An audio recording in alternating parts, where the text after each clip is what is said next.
Hola, en la clase de hoy vamos a ver el formato de punto flotante de la IEEE, pero antes de ver el formato de punto flotante vamos a hacer una introducción, un recorrido por la forma en que se almacenan los datos, los números en la computadora, viendo cuáles son los problemas que presenta cada una y por qué se desemboca en este formato de punto flotante y también cuáles son sus limitaciones.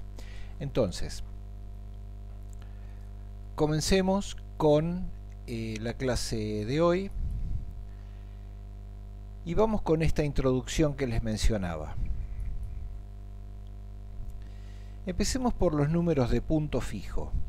Son aquellos números de tipo char, las variables aquellas de tipo char, de tipo int, de tipo long, en donde están representados los números naturales si los consideramos no signados y los números enteros si les agregamos los números signados. Así que echémosle un vistazo a este tipo de números. El problema que tenemos en la representación de estos números y en el almacenamiento de estos números es que nosotros no tenemos una capacidad infinita para ellos, sino que nuestro almacenamiento en las variables que están en la memoria o en los registros del procesador o no importa dónde, en nuestro medio de almacenamiento es limitado. Nuestra capacidad está limitada, estamos acotados y tenemos que rebuscarnos con eso que tenemos. Entonces, un problema de la representación numérica en los sistemas digitales es que su longitud en bit está limitada. Bien. Entonces, sabemos que para una variable de n bits tenemos una cantidad de combinaciones determinada que es 2 a la n. Y con eso hay que arreglarse y no hay más. Y no entra más de lo que cabe. Recuerden, no entra más de lo que cabe. Si vamos a representar con esto un rango de números no signados, como tenemos 2 a la n combinaciones y una de ellas la vamos a tener que utilizar con el 0, vamos a poder llegar a un número máximo de 2 a la n menos la que gastamos con el 0. Quiere decir que el rango irá de 0 a 2 a la n menos 1.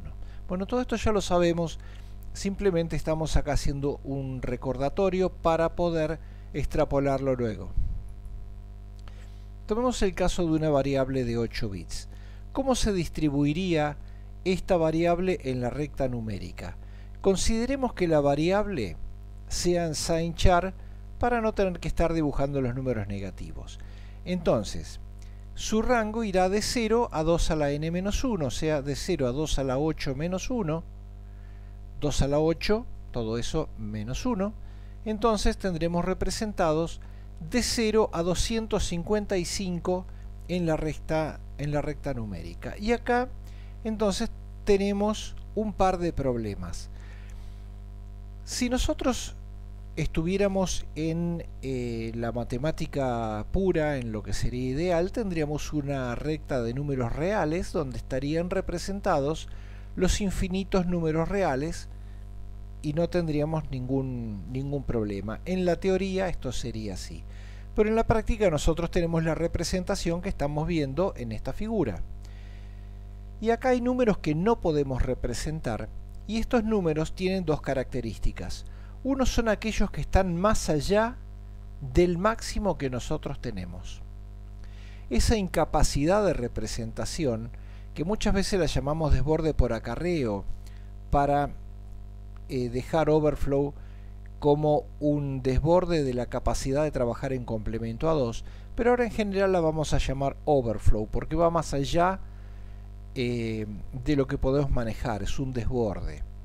Y no consideramos los números negativos porque estábamos considerando solo entonces los positivos. Así que el overflow es una de las limitaciones, pero además no es la única.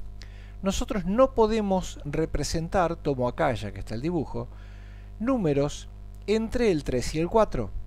Podemos representar el 3 o podemos representar el 4, pero no podemos representar el 3,5, por ejemplo. A esa incapacidad la llamamos underflow. Entonces, bueno, veremos cómo podemos minimizar estos dos problemas. pero ya entonces los tenemos detectados. Las variables de tipo entero van a tener estos dos problemas o estas dos limitaciones.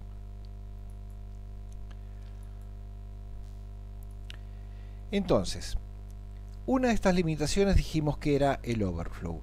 ¿Cómo podemos nosotros minimizar este efecto del overflow y luego el underflow? Empecemos por el overflow. Entonces, es el uso de la precisión múltiple. ¿Qué es la precisión múltiple?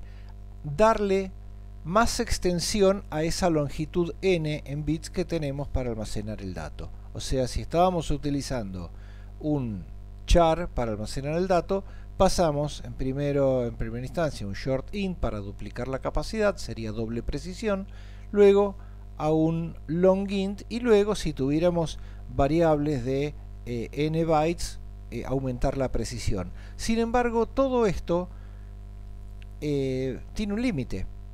Así hagamos n igual a m por n, la cantidad que ustedes quieran, n, lo que me da n', una cantidad n' de bits, solamente podemos llegar hasta el número 2 a la n' menos 1. O sea, siempre va a estar la incapacidad del overflow. Por lo tanto, lo que hacemos es lograr extender un poco más la representación. Pero eso es entonces el camino que tenemos con estas variables enteras. ¿Qué ocurre con el underflow? Bueno, con el underflow lo que podemos hacer es utilizar un punto decimal. Si vamos a dejar la longitud en bits del número igual que como la teníamos, vamos a tener que sacrificar algunos bits para la parte decimal, lo cual nos va a limitar en la extensión. O sea, sacrificamos extensión para lograr precisión del número. Y si no, utilizamos los dos. Le damos mayor longitud al número y parte de esa representación se la damos a lo que sería la representación fraccionaria del número. Entonces, aquí tenemos el resumen de las dos cosas que podemos hacer y vamos a enfocarlas entonces ahora empezando por el underflow. Veamos qué ocurre con los números de punto fijo. Y vamos a tomar por simplicidad un número de 4 bits. Este número de 4 bits tendrá 2 a la 4 combinaciones, o sea 16 combinaciones. Podremos representar en un rango que va de 0 a 2 a la 4 menos 1, o sea el rango de 0 a 15. Esto está clarísimo. Entonces veamos cómo es su representación en la recta numérica.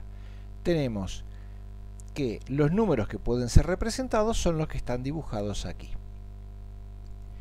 Enfoquemos a ver qué es lo que pasa entre los números 3 y 4. Vamos a ampliar este pequeño rango a ver cómo podemos hacer representaciones. Si nosotros queremos representar el número 3,7, no podemos. Al 3,7 o lo representamos por el 3 o lo representamos por el 4. O sea, en cualquiera de los dos casos estaremos cometiendo un error que lo llamamos error absoluto.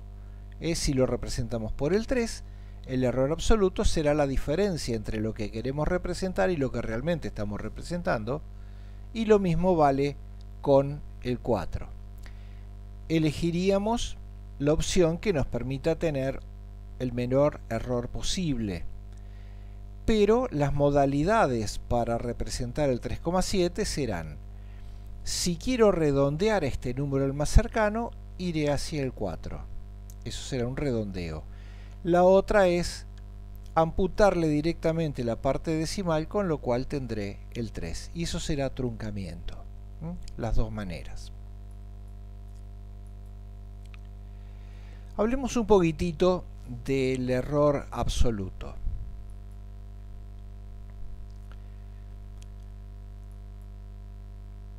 El error absoluto dijimos que era la diferencia entre el número representado y el que realmente se quiere representar. Por ejemplo, queríamos representar el 3,75, pero representamos el 3 porque elegimos, por ejemplo, truncamiento.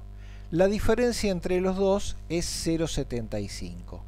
Para evitar que esta diferencia, en el caso del 4, sea 3,75 menos 4, etcétera, etcétera, se toma el módulo de esa cantidad para no tener un error negativo, nada más que por eso. Entonces dijimos que las dos maneras de hacer este acercamiento son redondeo o truncamiento.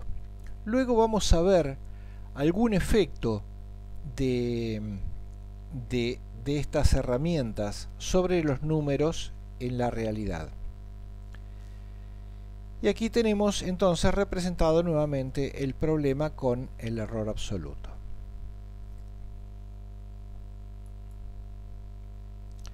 Ahora,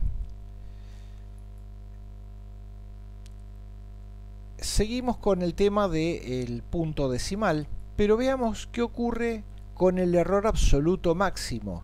Entre el 3 y el 4, ¿cuál es el máximo error absoluto que puedo tener? Bueno, obviamente el 3,75 no iba a ser representado con el 3, o el 3,7. Elegiríamos el 4 para tener un error absoluto menor. El máximo error absoluto que podemos tener es el punto equidistante entre los dos, entre las dos posibilidades de representación, que en este caso sería el 3,5. Este sería el error absoluto máximo. Vemos acá que en este caso el error absoluto máximo es de 0,5. Ahora, este error absoluto depende su importancia del número que querramos representar. O sea, no es tan importante el error absoluto, sino el error relativo que estamos cometiendo. Por ejemplo, si alguien va a comprar un caramelo de $1 y se lo cobran 1,50, le están aumentando un 50%. Con 10 caramelos, en vez de pagar 10 pesos, pagaría 15 y entonces se empieza a pudrir todo. Ahora, si uno en el supermercado va y hace una compra de 995 pesos y paga con 1000 y la cajera le dice, ¿no quiere donar el vuelto para los hambrientos de Biafra de la sequía de 2015? Sí, está bien, es como que no nos importa. Y sin embargo, esos 5 pesos de diferencia son los mismos 5 pesos de la compra de los 10 caramelos. ¿Por qué esos no importan? Porque frente a los 995 pesos que gastamos, esos 5 pesos son poco. Y ese es el error relativo. Así que sigamos por este camino. El error relativo será igual al error absoluto sobre el valor representado. Entonces está claro que cuando el valor representado es más grande, 995, el error absoluto que estamos cometiendo pasa, el error absoluto es el mismo, el error relativo pasa a ser cada vez menor y a veces a tornarse insignificante en el problema. Entonces se observa que el error relativo disminuye a medida que aumenta el valor a representar. Esto es típico de los números enteros, porque el error absoluto es constante. El error absoluto siempre es 0,5 y entonces a medida que aumenta el número, ese 0,5 ya carece de importancia. Bien. Veamos ahora si nosotros queremos aumentar la precisión del número y por lo tanto reducir el underflow, ¿qué podemos hacer? Voy a mantener la longitud del número y le voy a poner un punto decimal. Elegí hacerlo acá en la mitad diciendo me voy a quedar con dos números, 2 bits para la parte entera y 2 bits para la parte decimal. ¿Cuántas combinaciones tengo? Sigo teniendo la misma cantidad de combinaciones. La misma. Pero el rango de representación ya no va de 0 a 15. Ahora irá de 0 a 3,75. ¿Y cómo es esto? Bueno, veamos. En binario, el número más chico que puedo tener es todos ceros, que será el 0. Y el número más grande que puedo tener es todos unos. En la parte entera, estos dos unos representan el número 3. Y en la parte decimal, estos dos unos serán el 0.11, que vale... Ajaja. Y ahora, ¿cuánto vale el 011? Acá tenemos que empezar a recordar cómo nos manejamos con la parte decimal de los de los números binarios, ¿no? Con la parte fraccionaria. ¿Cómo hacemos para hacer el cálculo para un lado y para el otro? Pasar de binario a decimal y de decimal a binario de lo que sería la parte decimal del número. Entonces, el 0,11 representa el 75. Eso repásenlo, no vamos a abundar en este tema. ¿Cómo sería la representación en la recta numérica de todos estos valores?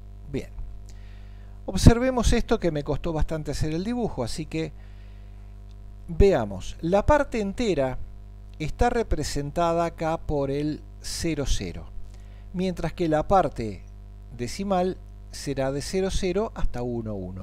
¿Qué números están formando estos valores? Será el 0, algo. En primer caso, el 0,00 es el número 0. Luego, veamos aquí. El 0,1, el peso de la primera posición es el valor 1 por la base a la menos 1. Y el peso de la segunda es el valor 1 por la base a la menos 2. 1 o 0 según el que corresponda. O sea, los pesos son base a la menos 1, base a la menos 2. Base a la menos 1 es 1 sobre la base, 1 sobre 2 es 0,5. Y el segundo peso es 0,25 porque es 1 sobre 4. Quiere decir que esta fracción que está acá valdrá 0,25 y entonces estará ubicado entre el 0 y el 1 en 0,25.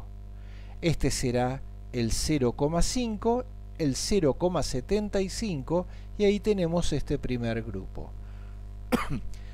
Si seguimos aumentando las combinaciones, pasamos al 0,100. El 0,100 es el número 1. Entonces luego tendremos el 1,25, el 1,5, el 1,75.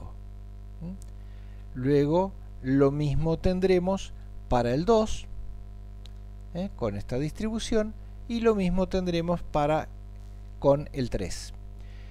Y fíjense que el mayor valor es el 3 con el 0,75. O sea que queda marcado como mayor valor a representar, que es este. El 4, que está punteado, no lo podemos representar. Quedó fuera de nuestro alcance, pasaría a ser un overflow. Entonces, ¿qué ocurrió? Tenemos la misma cantidad de combinaciones, o sea, no entra más de lo que cabe, pero los desparramamos en la recta numérica de manera diferente, acercándolos más. Por lo tanto, el error que vamos a cometer, el error absoluto, va a ser menor. Por supuesto, el relativo, también, si pudiéramos ir hacia números más grandes, mejor. El error absoluto máximo será igual a la mitad de la distancia entre dos representaciones consecutivas. La distancia entre dos representaciones consecutivas acá es 0,25, por lo tanto el error absoluto máximo pasa a ser 0,125. Hemos entonces mejorado la precisión del número, disminuido el error de underflow a costa de usar un punto decimal que sacrificó, por no alargar el número, sacrificó parte de la extensión de representación, o sea, nos complicó el overflow. Bien. En cuanto al overflow, dijimos que la opción podía ser utilizar multiprecisión. tomemos el caso de llevar nuestra variable unsignChar a un unsigned short int, con lo cual tendría 16 bits, y luego agrandarla un poquito más y llevarla a un unsigned long int, con lo cual tendríamos una representación de 32 bits. La cantidad de combinaciones obviamente es 2 a la 32, y como el número es signado, su rango irá de 0 a 2 a la 32 menos 1. Esto es de 0 a 4.294.967.295. Recuérdenlo, no, era una broma. 4.200 millones, 4.300 millones, lo redondeamos por ahí.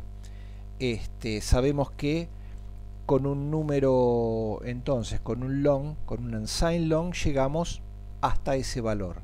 Luego tendremos un desborde, tendremos un acarreo que no podremos manejar y entonces tendremos errores. Hasta allí podremos representar. Es un número grande, es un número grande. Si yo tuviera que representar la plata que tengo en el banco, yo creo que con un unsigned long me alcanzaría. Bien, no sé si esto se está viendo, saco un poquito la imagen para que se vea este alcance. Y seguimos con el overflow. Si bien el número es grande, no alcanza para muchas cosas. Rigel es una estrella visible desde nuestro hemisferio y Orión es la constelación que la contiene. Es muy linda el cinturón de Orión. La distancia que tenemos hasta allí es de 8,51 por 10 a la 15 kilómetros. Está un tanto lejos, y si yo quiero representarla con los números unsigned long, no me va a alcanzar. Tengo 11 dígitos nada más. Por lo tanto, esto excede y tendría un overflow. Por otro lado, la carga eléctrica del electrón es 1.6 por 10 a la menos 19, o sea que es 1.6 dividida por un 1 y 19 ceros, un número muy chiquito que obviamente por más que utilice punto decimal no lo voy a poder representar. 1.6 por 10 a la menos 19 coulombs. Esto significa que por más que nos esforcemos, hay cantidades que no pueden representarse. Pero está bueno haber visto esto. ¿Cómo llamamos a esta forma de representar, a esta notación? Y aparte, recuerden, tomemos una de ellas, no importan las dos. Fíjense que la hemos representado por un número decimal, donde hay un dígito a la izquierda de la coma, y luego multiplicado por la base que utilizamos habitualmente, que es la decimal, elevada a un exponente, que puede ser positivo en este caso o negativo en el otro caso. Esto, ¿cómo lo llamamos? Lo llamamos notación exponencial, lo llamamos notación científica. Bien, entonces, hacia allí tendremos que ir para poder representar estas cantidades, o cuando tenemos severos problemas de overflow o de underflow. Pasemos entonces ahora a ver cómo podemos llevar esa notación científica al formato de la computadora.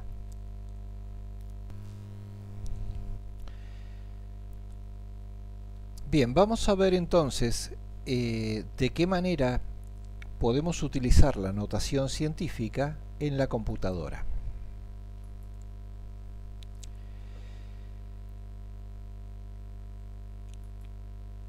La notación científica que nosotros vimos en el caso de la distancia a Orión tenía un dígito un solo dígito a la izquierda del punto decimal.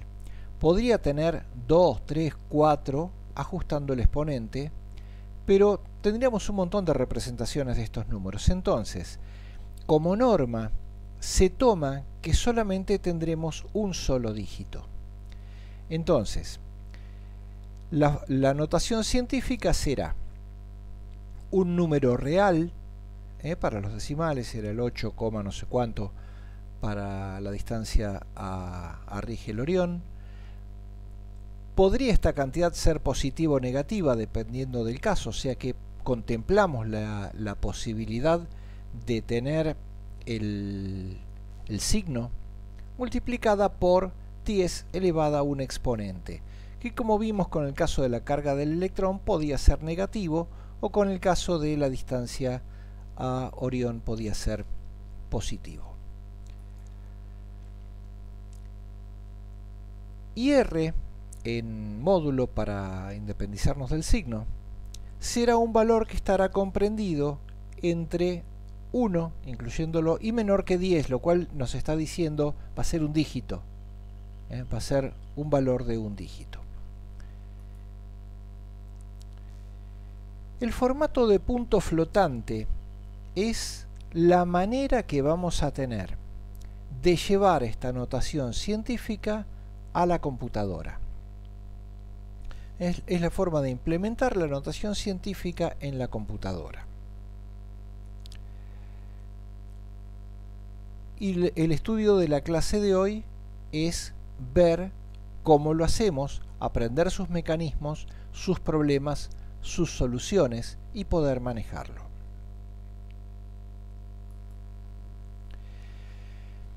Veamos cómo es el formato de punto flotante de 4 bytes de la IEEE, que es el que utilizamos en la computadora. Nosotros vamos a tener el equivalente de esa parte real que figuraba en la notación científica, que llamamos mantisa. Puede ser positiva o negativa, el signo va a estar acá. Quiere decir que la mantisa en principio va a estar representada en formato de signo magnitud, o sea, el signo por un lado y la magnitud por el otro. En esta convención, porque es una convención, respetamos el significado del signo. 0 para los positivos, 1 para los negativos, el mismo significado que le estamos dando a los valores enteros. Entonces hemos dejado esta cantidad de bits que la pueden contar, 23 bits. Tenemos 8 bits para el exponente y 1 para el signo. Ahí tendrían que estar los 32 bits que forman los 4 bytes. Ahora, el exponente podía ser positivo o negativo, y acá tenemos 8 bits para ese exponente, por lo tanto, el exponente estará representado en complemento a 2. Así que, con esto es que nosotros nos tenemos que manejar. La base, y la base va a ser binaria, porque en la computadora nos manejamos con el sistema binario. Por lo tanto, acá vamos a tener una mantisa binaria con una base binaria elevada a un exponente que acá estará representado en binario. Ahora, consideremos la representación del número 10011.1011. Este número puede representarse de todas estas formas. Le corro el punto decimal 1, 2, 3 y 4 lugares a la derecha, o sea, lo agrandé ese número. Por cada lugar que corro el punto decimal a la derecha, eso equivale a multiplicar por la base. Si lo corrí 4 veces, equivale a que al número lo multipliqué por la base 4 veces. Para compensar eso, entonces lo multiplico por 2 a la menos 4, que significa que lo voy a dividir por la base 4 veces. También podría correr el punto decimal 2 lugares a la izquierda. Lo estoy achicando el número. Esto es lo mismo que dividir 2 veces por la base. Lo estoy achicando. Entonces lo compenso multiplicando 2 veces por 2. Y así puedo hacer numerosas representaciones. Llevar el punto decimal a la derecha del bit más significativo o a la izquierda del bit más significativo, lo cual nos da estas dos opciones. Fíjense que la representación del exponente en todos los casos es distinta, porque el exponente es distinto. En uno será menos 4, en otra 2, 4, 5. No podemos darnos el lujo de tener múltiples representaciones para el mismo valor, porque ¿qué ocurre? Nosotros solo tenemos, por más punto flotante que sea, 2 a la 32 combinaciones. Entonces, asignarle a un mismo valor un montón de esas combinaciones es una locura. Eso no lo vamos a hacer y por lo tanto va a ser necesario ponernos de acuerdo en cuál de todas estas vamos a elegir o si vamos a elegir alguna otra que acá no está. Bien, a eso se le denomina normalización de la mantisa. Le aplicamos una norma y la norma va a ser la misma que la de la notación científica. La elegida va a ser la tercera. El punto decimal irá inmediatamente a la derecha del bit más significativo. Para lograr eso, se ajustará el exponente de la manera que corresponda. O sea, aquí tendremos el número. Entonces, el bit más significativo va inmediatamente a la izquierda del punto decimal, que es lo mismo que dije antes, pero al revés. Bueno, no es lo contrario. Lo que dije es que el punto decimal iba inmediatamente a la derecha del bit más significativo. Lo mismo. Ahora, dado que esto presupone que habrá un bit más significativo, entonces se elige la opción de retirarlo de la representación. Pese a que existe, se lo retira para ganar un bit.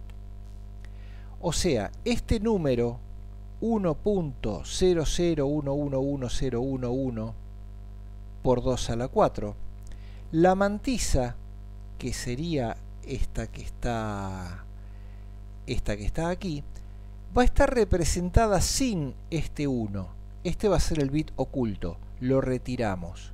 La mantisa quedará representada por el resto de los números. Cuando llegue el momento de armar el número, entonces el bit oculto hace su brillante aparición y se lo incorpora al número.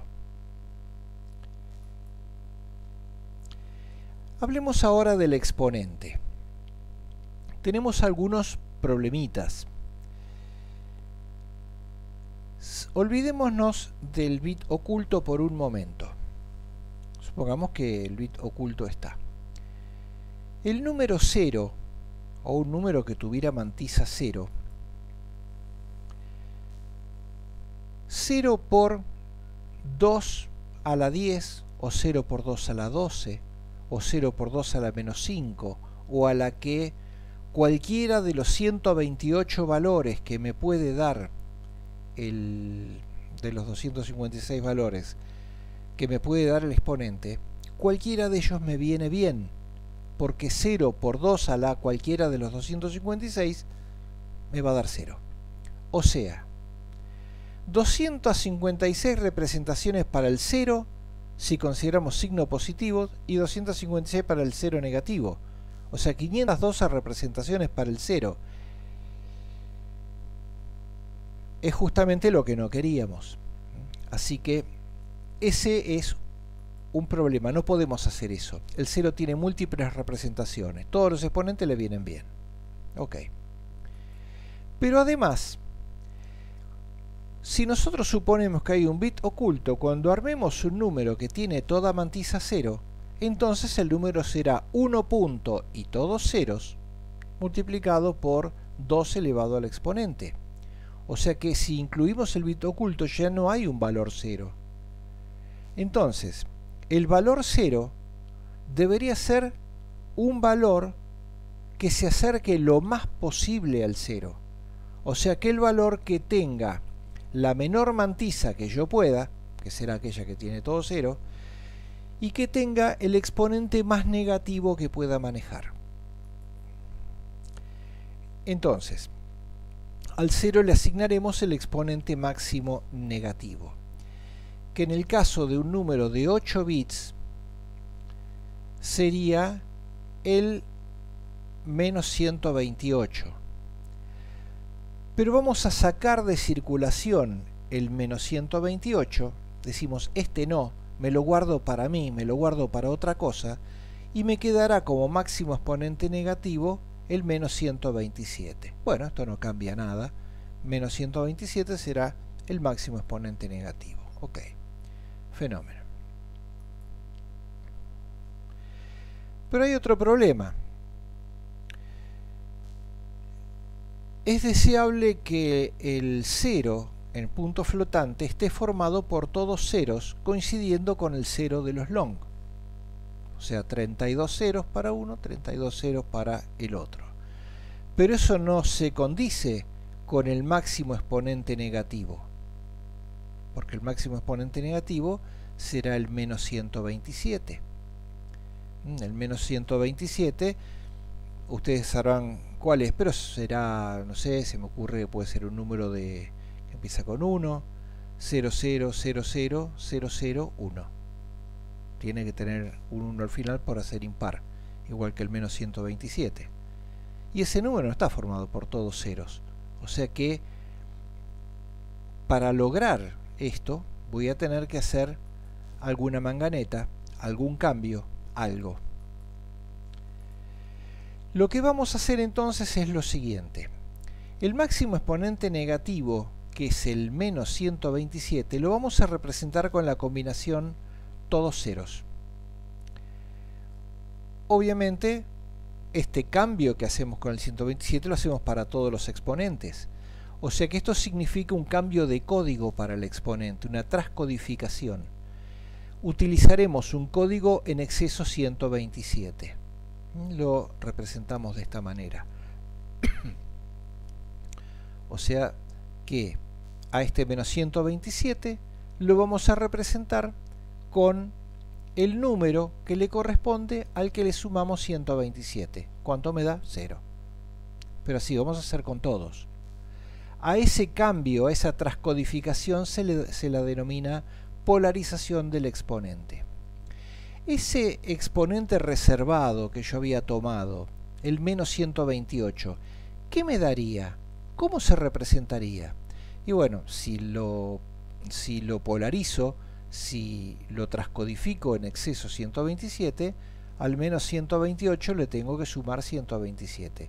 ¿Y qué me da? El menos 1. ¿Cómo es el número menos 1 en 8 bits? Y es el número formado por 8 unos. Ese será el exponente reservado, el que no se usa. Así que el exponente menos 128 se representará como los 8 unos, que era lo mismo que habíamos dicho recién. Ponemos así para que quede bien visible. Después veremos para qué se utiliza esto, y se utiliza para cuando tengo un desborde y el número tiende a infinito, para cuando por alguna razón me dio un número que no se puede representar, y eso se verá como NaN, que significa not a number. Bueno, después veremos algunos ejemplos. El conjunto de todo esto es la norma 754 del IEEE. Esta norma nos dice que el formato será el que nosotros tenemos aquí.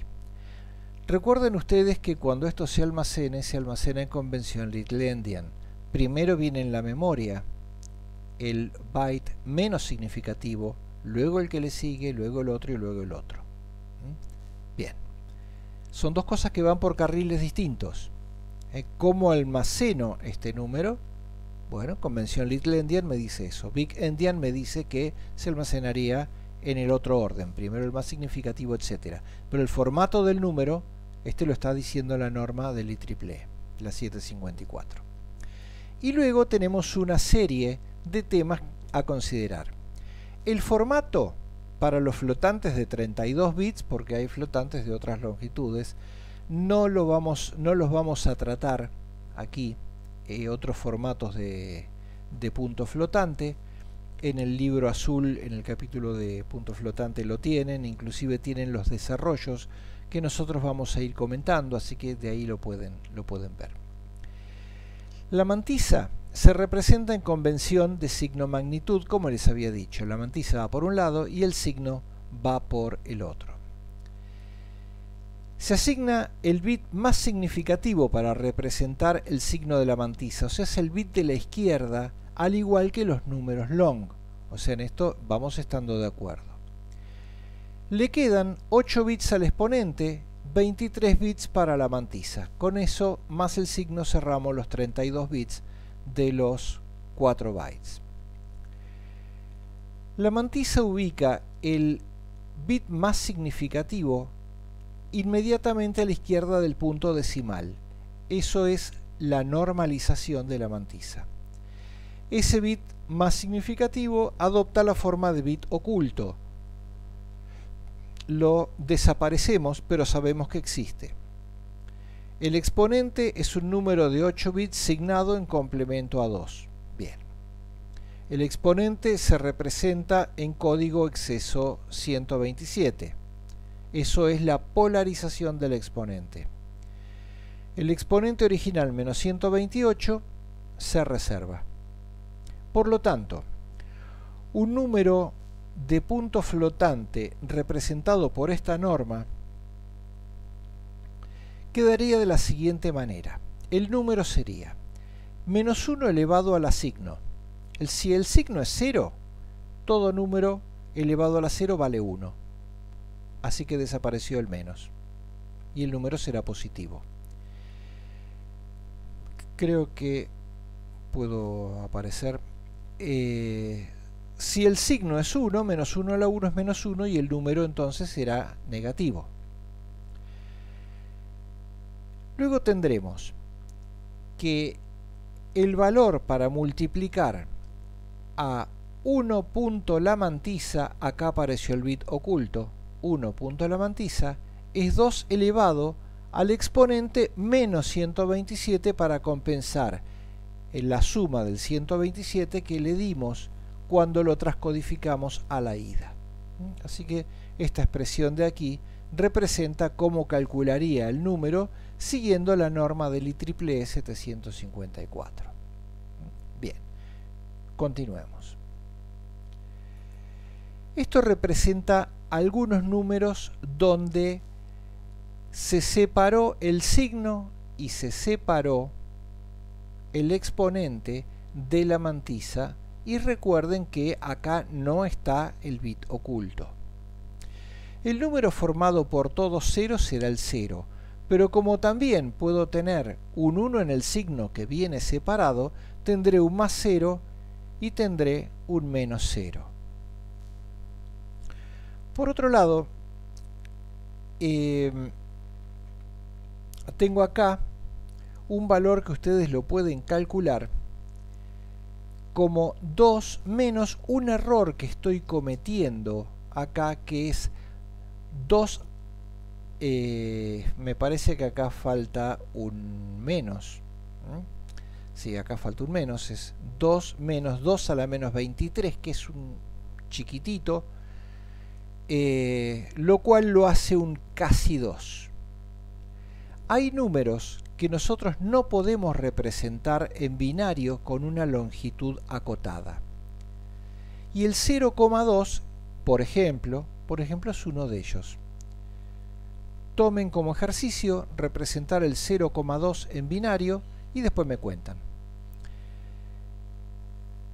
Si estudiamos bien la parte de conversión a números binarios, vamos a ver que o bien me da un número periódico infinito o bien en algún momento se tiene que terminar. Bien, puede ocurrir que me dé un número periódico infinito y entonces cuando yo tenga que ponerlo dentro de mi mantisa, tendremos que hacer algún recorte. Bien, un número ya más conocido, este lo pueden calcular como ejercicio, lo pueden calcular desde el 7,5 al binario y desde el binario al 7,5, véanlo, es un número muy fácil. Y tenemos acá dos ejemplos en donde el exponente está formado por todos unos, o sea el exponente reservado. Si nosotros armamos este número, es muy difícil que operando con números flotantes obtengamos alguna cosa así. Me ha pasado, alguna vez me ha pasado, lo cual me sorprendió, pero si yo quiero ver esto con una impresión de %f, una impresión flotante, y llegar a ver alguna cosa así, tengo que armarlo de prepo. Ese va a ser un ejercicio que ustedes tendrán propuesto, armar alguna de estas. NaN significa not a number, y INF significa que acá ha habido un desborde, es un infinito, un error. Bien, estos representan entonces algunos ejemplos de esta representación. Veamos ahora cómo utilizamos todos estos pasos para hacer el cálculo que nos va a dar en un número, en un valor. Valor flotante a calcular. Acá me invento un flotante. 7667.54321. Qué ingenioso. Bien. Entonces, ¿cómo hacemos para hacer esta representación? Vamos a pasar primero este valor a binario. Primero la parte entera, luego la parte decimal. Quiero suponer que todos están muy duchos en este pasaje, así que no vamos a empezar ni a hacer divisiones por allá, ni multiplicaciones por acá. Ustedes sabrán. El 7667 en decimal me tiene que dar este número en binario. Por lo menos chequeo que este es impar y este es impar. Si me diera una incongruencia así, terrible, estaría mal. Ustedes harán el cálculo para verificarlo. Y ahora vamos a la otra parte, la parte fraccionaria. ¿Se acuerdan cómo era? Saco la parte entera y al 0,54321, que es lo que quiero representar, lo voy multiplicando por la futura base y sacando lo que me va quedando como parte entera. Les tiro esto como un recordatorio, pero si no se lo acuerdan, van y lo estudian, porque van a tener que hacer estos pasajes y entonces eso lo van a tener que saber. Entonces, el 0,54321 en decimal se convierte en el 0,10001, etcétera, etcétera, ¿no? Y resulta que acá sigue, pero he cortado este proceso. Yo no sé si es infinito o no es infinito, pero cuando yo ya vi que la cantidad de bits de la parte entera y de la parte fraccionaria ya superaron los 24 bits, ¿por qué digo 24? Y porque uno se va a quedar guardadito como bit oculto. Y ya no tiene mucho sentido seguir. Acá lo extendí un poco más para ver cómo sería el número total. El número binario obtenido entonces sería la parte entera, punto, y la parte fraccionaria con el etcétera, etcétera, que sigue al cálculo. O sea que este número binario que estamos mostrando acá, estamos despreciando alguna partecita que viene por la derecha. Bien. Me aseguro de que esto no se tape, así tienen una visión completa. Y ahora vamos, lo paso acá, el número para tenerlo a la vista de lo que vamos a seguir haciendo. Tenemos el número binario y vamos a normalizar la mantisa. La mantisa normalizada es llevando este punto decimal a la derecha del bit más significativo. Entonces, normalización de la mantisa, llevo este punto decimal acá. ¿Cuánto lo corrí? 1, 2, 3, 4, 5, 6, 7, 8, 9, 10, 11 y 12 lugares. O sea, dividí el número por 2 a la 12. Por lo tanto, esto lo compenso multiplicando este valor por 2 a la 12. Y acá me apareció el exponente. Bien. Extraemos el bit oculto. Este número que está acá desaparece, nos queda guardadito y la mantisa me queda entonces como todo lo que viene a continuación. 1, 1, 0, 1, 1, etcétera, etcétera. Todo esto que está acá. M representa entonces la mantisa. En este momento M representa la mantisa.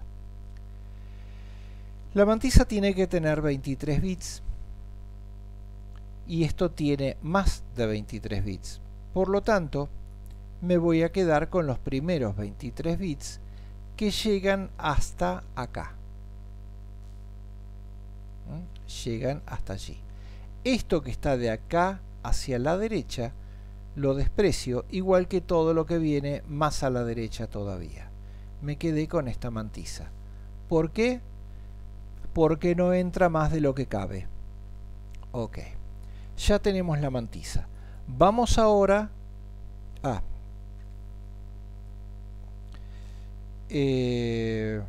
perdón. Así la tienen a la vista. Vuelvo a repetir esto. La mantisa llegó hasta 000. Quiere decir que hemos sacado de acá a la derecha. Creo que la imagen estaba tapando esto. Acá la tenemos, hemos eliminado eso que está allí.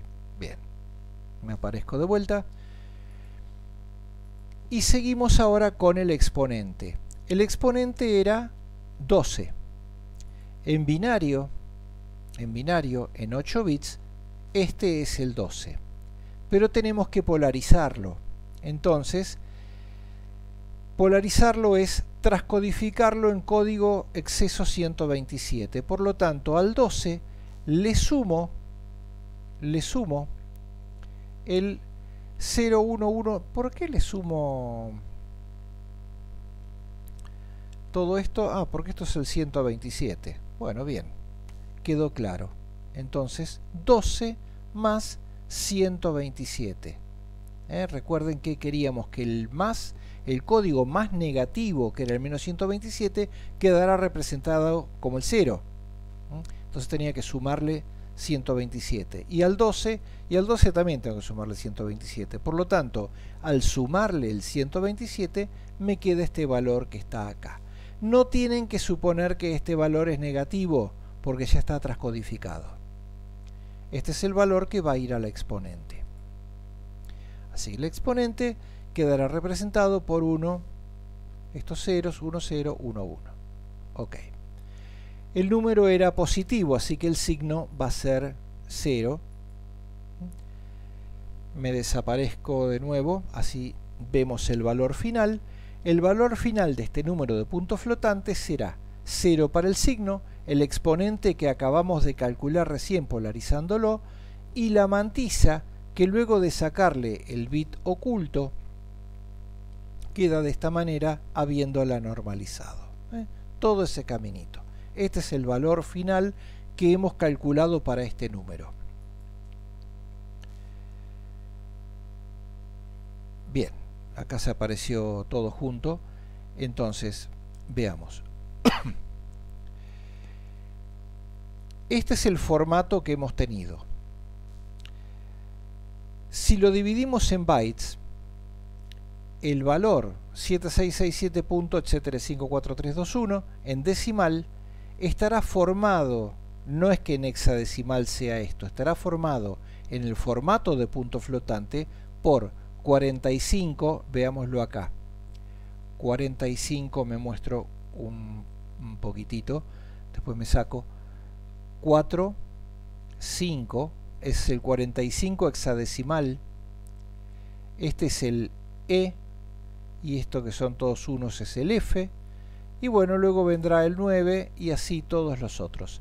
O sea, este número decimal estará formado por el número en formato de punto flotante 45 hexadecimal, F hexadecimal 9C58. Y un recordatorio de que el almacenamiento es little endian. Es recordar que en la memoria las variables se almacenarán según esta convención, por lo que el byte menos significativo ocupará posiciones inferiores de memoria. Entonces, aparecí, ¿no? Entonces, ¿será cierto todo esto? Porque mucha explicación, muy lindo, todo esto es una convención, por lo tanto, acá no hay una lógica que diga el 0 va a ser positivo, puede ser negativo, puede ser, es una convención, por lo tanto, ¿será cierto esta convención? Tendríamos que ir a chequearlo. Tendríamos que ir a chequearlo. Para ir a chequearlo vamos a hacer un programa en el cual nos vamos a acordar de este número que teníamos y queremos ver a ver si es cierto que ese número de punto flotante que teníamos allí se almacenó en binario o en hexadecimal de la manera que lo hemos mostrado recién. Así que entonces vamos al IDE para hacer un programa de comprobación de toda esta situación. Bueno, ya estamos en el IDE con un código ya preparadito con el título de punto flotante y donde me anoté para no olvidarme, no equivocarme, el número que queremos observar, a ver cómo se almacenó en la memoria. Para poder ingresar con el número flotante y poder ver los bytes que lo componen, vamos a utilizar una unión. Así que vamos a declararnos una unión, la voy a llamar todos, unión todos, y esta unión todos va a tener dos campos. Uno de estos campos va a ser un flotante, que lo voy a llamar F, y el otro va a ser un vector de caracteres no signados. ¿Para qué? Cada uno sea un byte y no signado para que cuando yo lo imprima en hexadecimal, si resulta ser un valor negativo, no me aparezcan un montón de FFs delante. Así que este campo va a ser unsigned char y va a ser un vector de 4 elementos: vex sub 0, vex sub 1, 2 y 3. O sea que acá tenemos la unión declarada, creada. Acá vamos a declararla. Entonces, unión todos, y a la unión la llamo U de unión. Y acá este valor que tenía para acordarme lo voy a cargar en el campo flotante, o sea, u.f se va a cargar con este valor. Bien, se va a cargar con ese valor. Lo único que tenemos que hacer ahora es mirar, a ver, byte por byte, qué es lo que nos dio. Ni me acuerdo lo que tenía que dar, pero no importa, después lo podemos chequear. Dejamos unas líneas, unos espacios de tabulación, y acá le podemos poner valores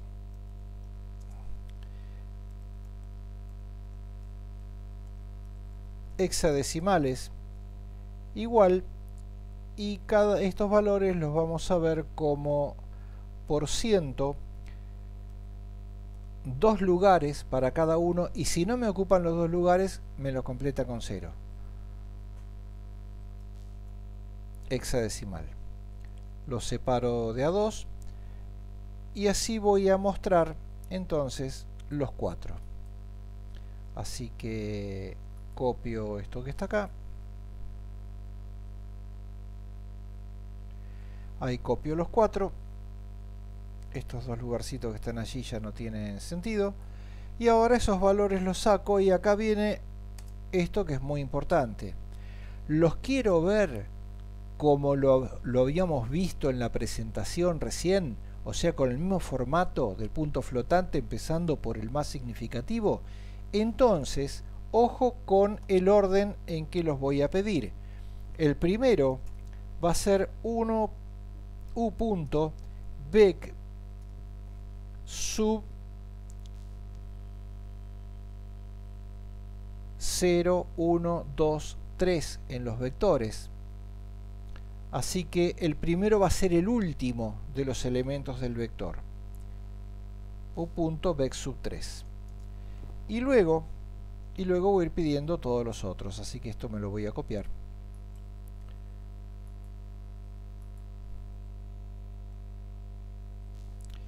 Luego vendrá u.bec sub 2. Luego vendrá u.bec sub 1. ¿Dónde anda acá? 1. Y luego entonces u.bec sub 0 y le sacamos lo que sobra. Y esta será nuestra impresión. Acá termina el programa con unos cambios de línea. Y podemos verlo. Se llama PF1, es el único programa que vamos a tener. Lo guardamos, lo compilamos. Compila, aparentemente compiló, ya está. Ejecutamos y tenemos 45, me acuerdo de este. EF del 9 me acuerdo, después no me acuerdo más porque no los analicé, pero creo que es el número que teníamos. Así que podemos, para dar un paso más,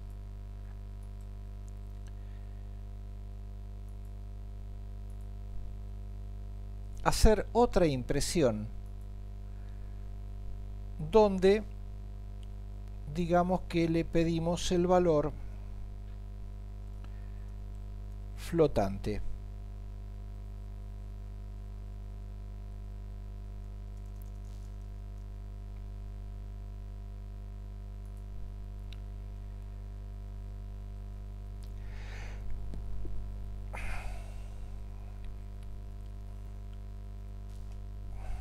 Por ciento F, el valor flotante, el que cargamos acá.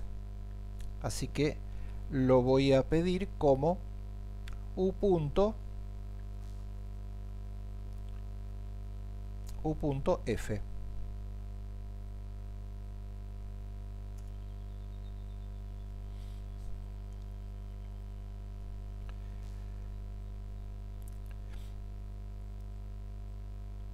Bien, entonces guardamos, compilamos, ejecutamos. Acá vemos el valor en hexadecimal y acá vemos el valor flotante. Pero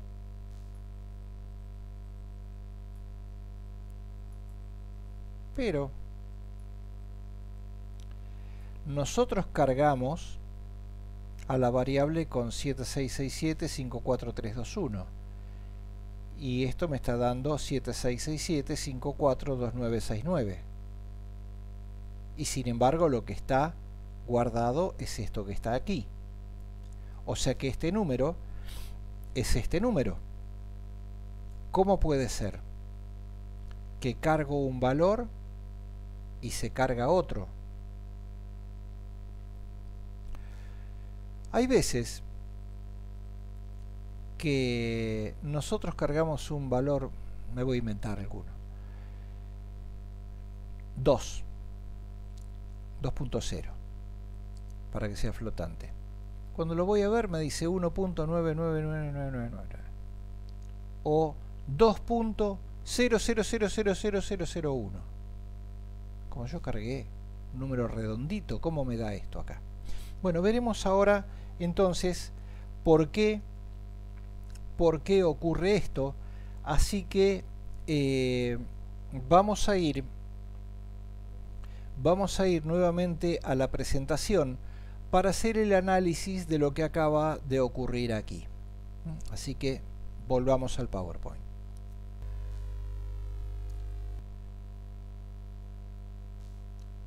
Bueno, vamos a ver qué es lo que pasó con nuestro programa, que resulta ser que el número de punto flotante cargado luego cambia su valor. Entonces, analicémoslo explicando estas diferencias que hemos obtenido.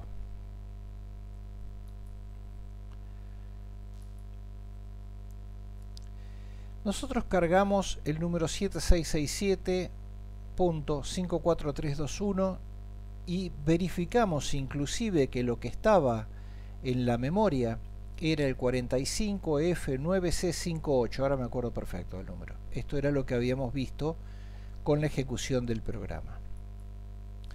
Ahora, este número que estaba en la memoria, cuando lo imprimimos con el formato %F, nos muestra este número que está acá, lo cual nos lleva a pensar que este es este. Y obviamente no lo es. Obviamente no lo es. El número que nos mostró el %F en la parte fraccionaria, que tenía que ser 54321, es 54 y en vez del 3 tengo 29. O sea, este número que yo tengo acá es más chico, el que estoy viendo es más chico que el que yo cargué. Entonces veamos el formato de punto flotante que tenemos según este valor que está acá, según el que calculamos. Y veamos cuál es el número binario que habíamos obtenido. El número binario era este que estaba acá. Ustedes lo recordarán que este número nosotros lo recortamos porque guardamos hasta aquí, hasta los 3 ceros. Esto de acá a la derecha, con todo lo que viniera, lo despreciamos. Eso no quedó guardado dentro de la variable flotante. Por lo tanto, lo que guardamos dentro de la variable flotante es menor que lo que tendríamos que haber guardado. Lo que pasa es que, otra vez, ¿qué pasó? Y no entra más de lo que cabe. Esa diferencia del recorte que hemos hecho será, bueno, esto que tenía que ser menos lo que realmente fue, es 0, todos estos ceros que están acá, porque ahí sí son iguales, y luego la diferencia será 0, 1, 1, 1, 1, 1, 1, que es todo esto, y los puntos suspensivos de todo lo que viniera después. Eso representa la diferencia que hay entre estos dos números, el que queríamos y el que pudimos guardar, y que luego es el que mostramos. Así que ya vemos que aún con punto flotante no podemos guardar todos los números. ¿Hubiésemos podido mejorar esta situación? Y bueno, si yo hubiese guardado, estos son muchos unos, me hubiese ajustado bastante más al número que quería. Pero para guardar esta cantidad yo necesitaba una mantisa más larga. Quiere decir que la mantisa tiene un rol muy importante en la precisión del número. Me desaparecí para que vean bien esto. La mantisa afecta directamente a la precisión del número. Pero bueno, hacer una mantisa más larga equivale a que el número flotante ya no sea de 4 bytes, tenga que ser de 8, como por ejemplo el double float. ¿Para qué estará el double float? Ahí lo vamos descubriendo. Ahí tenemos una múltiple precisión en el double float, tanto en exponente como en mantisa, logrando extender el overflow y logrando extender también el underflow. O sea que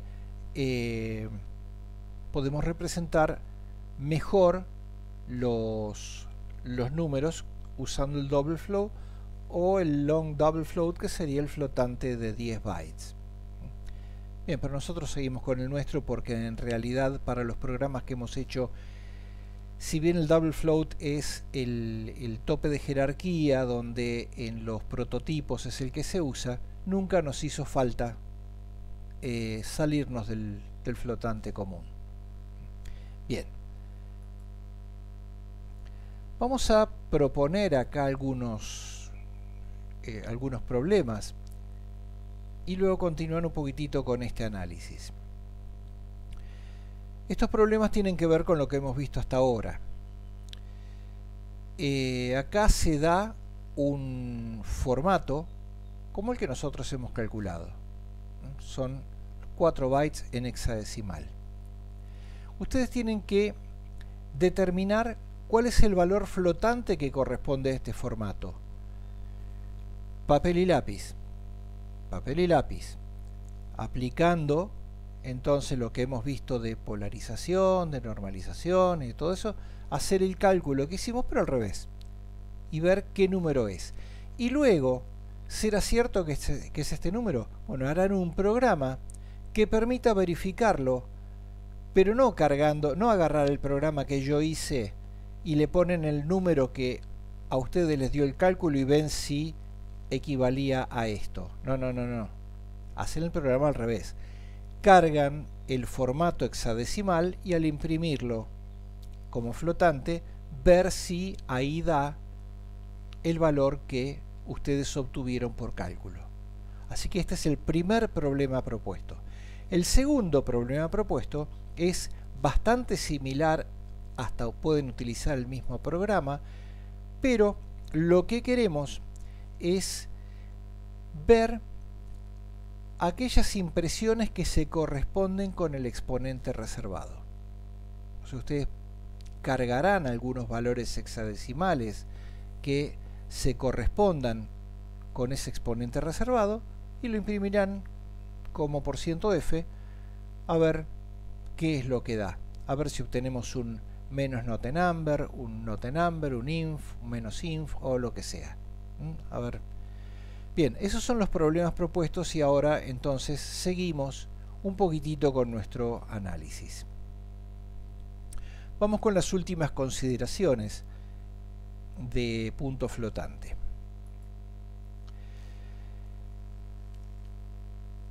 Recordemos que los flotantes no representan más números que los long int.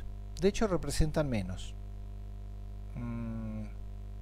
¿Por qué? Bueno, piénsenlo, se los dejo como un intríngulis. ¿Por qué no representan más números? Porque los dos miden 32 bits. Por lo tanto, ¿cuántos números representan? 2 a la 32. Le demos vuelta como le demos vuelta, tenemos 2 a la 32 representaciones. ¿Y por qué puedo con un flotante representar números muy chiquititos, muy pegados, tener un error de underflow minúsculo en algunos casos y extenderme a números muy grandes por el otro lado, o sea, mejorar el problema del overflow? ¿Cómo es que hago si no tengo una mayor cantidad de números?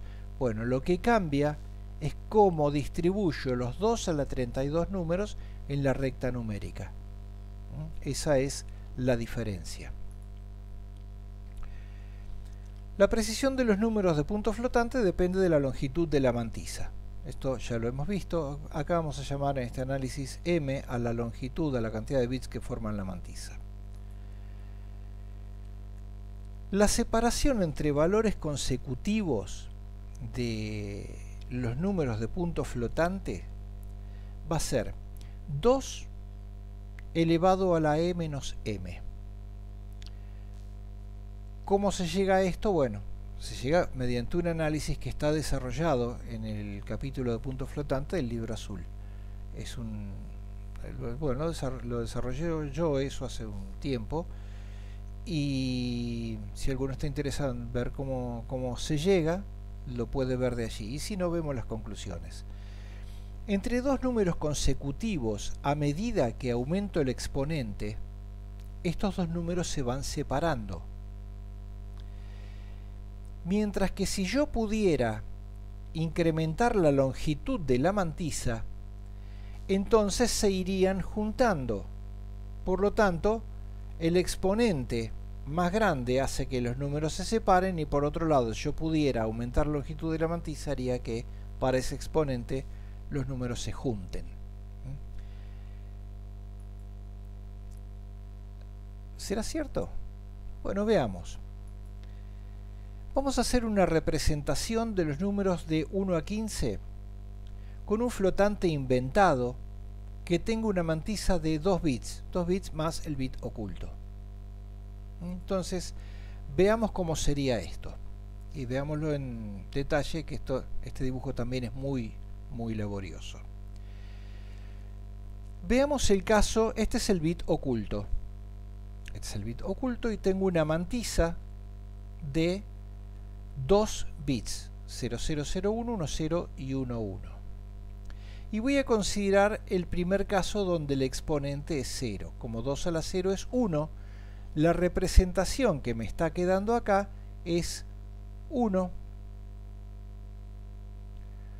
1,25, 1,5 y 1,75, cosa que estamos viendo acá en esta separación entre 1 y 2. Las flechitas me llevan a 1, 1,5, perdón, 1,25, 1,5 y 1,75. Esta es la parte donde el exponente es 0.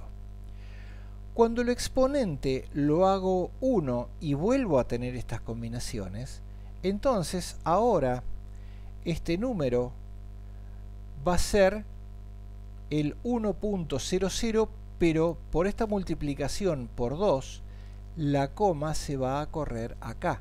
Quiere decir que este número es el 2.0, o sea, este se corresponde con el 2.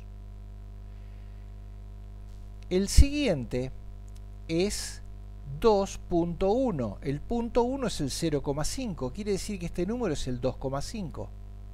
Es este. Y este que le sigue con el punto decimal puesto acá es el número 3, 11.0. O sea que es el número 3. Y el otro será 11.1, será el 3,5. Y acá llega la representación donde el exponente es 1. Sigamos con la representación donde el exponente es 2. Acá el corrimiento de la coma va a ser de 2 lugares. Quiere decir que si yo el punto decimal lo corro 2 lugares, este es el valor 100, que es el 4. O sea que este es el valor 4. El 101 es el 5.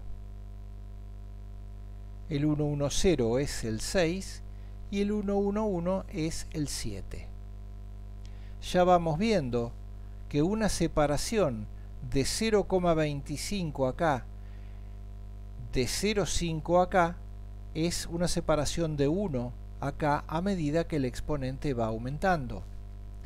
Vamos por último con el exponente 3, o sea, esto corre la coma 3 lugares. Al correr la coma 3 lugares voy a completar con 0 a la derecha, así que esto es 1000, que es el número 8. Luego vendrá el 1010, que es el número 10. Y el 9, el 9 quedó sin representación, o sea, problemita de underflow. Luego viene el 12 y luego viene el 14. Acá podemos ver entonces que a medida que el exponente se agranda, entonces tengo que la separación entre los números también se agranda. Y el error que voy a cometer, por ejemplo acá, si yo quiero representar el 9, estoy cometiendo un error de 1. El error en este rango, el error absoluto máximo es de 1, mientras que en este rango el error absoluto máximo es de 0,125. Acá es de 0,25, acá es de 0,5 y acá es de 1. Quiere decir que ese error absoluto máximo va aumentando, no es constante como era en el caso de los números enteros, va aumentando. Bueno, pues vamos a ver qué es lo que eso implica. Y si yo acá le agregara un bit a la mantisa, si yo le agrego un bit a la mantisa, entonces tendría la posibilidad de ese bit hacerlo 0 o 1. Y acá podría haber tenido el 1000 y el 1001, o sea que podía haber representado el 9. Quiere decir que aumentar la cantidad de bits de la mantisa, entonces disminuye la separación de los números, tal cual como lo habíamos mencionado hace un ratito.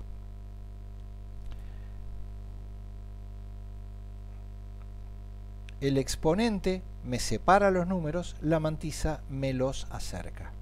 Eso lo hemos entonces comprobado acá en esta representación gráfica.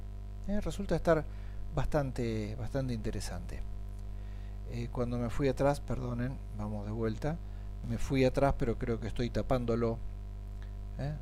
Acá entonces acá tenemos exponente, separa los números, la mantisa los acerca,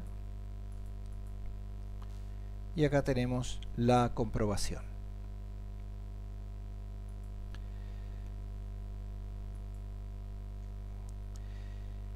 Este gráfico que tenemos aquí es un gráfico que nos indica, a medida que el exponente va aumentando, de qué manera se va produciendo la separación entre números consecutivos. El exponente va aumentando, bueno, la curva que sigue es esto, es simplemente ilustrativa. Esto está obtenido para números grandes. Así que seguimos y vemos, vamos a ver esta situación, qué errores me va a producir. El error absoluto máximo, cuando yo voy a representar un valor, es la mitad de la separación entre los números anterior y posterior. O sea, yo tengo dos números consecutivos y cuando yo quiera representar un valor que está entre ellos, el error absoluto máximo es cuando ese número está justo en la mitad. O sea, me da lo mismo irme a un redondeo para cualquiera de los dos lados o irme a un truncamiento. Ese es el error absoluto máximo. Por lo tanto, ese error absoluto máximo depende directamente de la separación entre los números. Y la separación entre los números depende del exponente. Aumenta con el exponente y disminuye con la longitud de la mantisa. O sea que el error absoluto máximo puede disminuir si aumentamos la mantisa. Recordemos esta expresión, que la separación entre valores consecutivos es 2 a la e menos m. Por lo tanto, el error absoluto máximo será 2 a la e menos m sobre 2. O sea, 2 a la e menos m menos 1. Bien. Como el valor de un número, si yo voy a representar un número, depende del exponente, porque ¿qué ocurre? Va a ser 1 punto y toda una chorrada de bits multiplicado por 2 elevado al exponente. O sea que la magnitud del número depende del exponente. Entonces, El error relativo va a quedar acotado porque esto va a ser prácticamente 2 a la e menos m dividido el número, que va a ser 2 a la e. 1 punto de la mantisa por 2 a la e. Bueno, 1 punto de la mantisa, hagamos de cuenta que es 1. O sea que esto va a estar dividido por 2 a la e. Quiere decir que entonces ese error relativo va a ser menor, por ahí menor o igual si se tratara de 1 punto todos ceros, va a ser menor que 2 a la menos m, que se obtiene de aquí, el menos m. Así que lo que estamos viendo como diferencia con los números enteros es que en los números enteros el error relativo disminuía a medida que el número era más grande y el error absoluto era constante, el error absoluto máximo. En cambio, en los números de punto flotante, el error absoluto no es constante, va siendo cada vez mayor a medida que los números son mayores, pero el error relativo sí es constante, o por lo menos está acotado. El error relativo es constante y depende de la mantisa. Entonces, si queremos menores errores relativos, recurriremos a mantisas más grandes.